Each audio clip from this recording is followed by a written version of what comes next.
The Fall. Now the serpent was more crafty than any of the wild animals the Lord God had made. He said to the woman, "Did God really say you must not eat from any tree in the garden?" The woman said to the serpent, "We may eat fruit from the trees in the garden, but God did say you must not eat fruit from the tree that is in the middle of the garden, and you must not touch it, or you will die."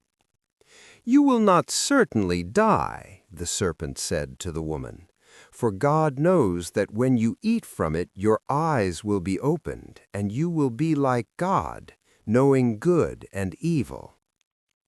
When the woman saw that the fruit of the tree was good for food and pleasing to the eye, and also desirable for gaining wisdom, she took some and ate it.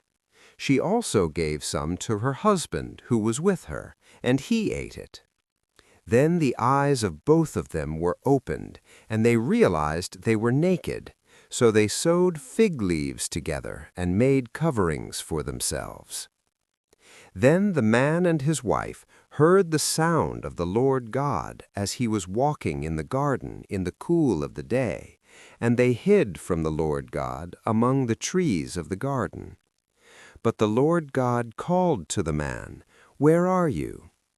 He answered, "I heard you in the garden, and I was afraid because I was naked, so I hid." And he said, "Who told you that you were naked? Have you eaten from the tree that I commanded you not to eat from?" The man said, "The woman you put here with me, she gave me some fruit from the tree, and I ate it." Then the Lord God said to the woman, "What is this you have done?" The woman said, "The serpent deceived me, and I ate." So the Lord God said to the serpent, "Because you have done this, cursed are you above all livestock and all wild animals. You will crawl on your belly, and you will eat dust all the days of your life. And I will put enmity between you and the woman, and between your offspring and hers. He will crush your head, and you will strike his heel." To the woman he said, "I will make your pains in childbearing very severe. With painful labor you will give birth to children. Your desire will be for your husband, and he will rule over you."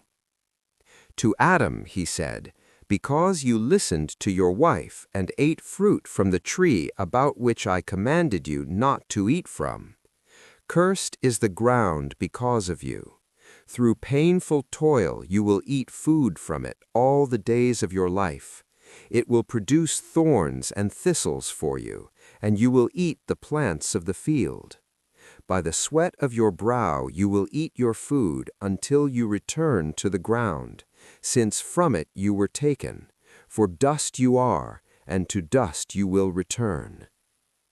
Adam named his wife Eve, because she would become the mother of all the living. Then the Lord God made garments of skin for Adam and his wife, and clothed them. Then the Lord God said to, "The man has now become like one of us, knowing good and evil. He must not be allowed to reach out his hand and take also from the tree of life, and eat, and live forever." So the Lord God banished him from the Garden of Eden to work the ground from which he had been taken. After he drove the man out, he placed on the east side of the Garden of Eden cherubim and a flaming sword flashing back and forth to guard the way to the tree of life.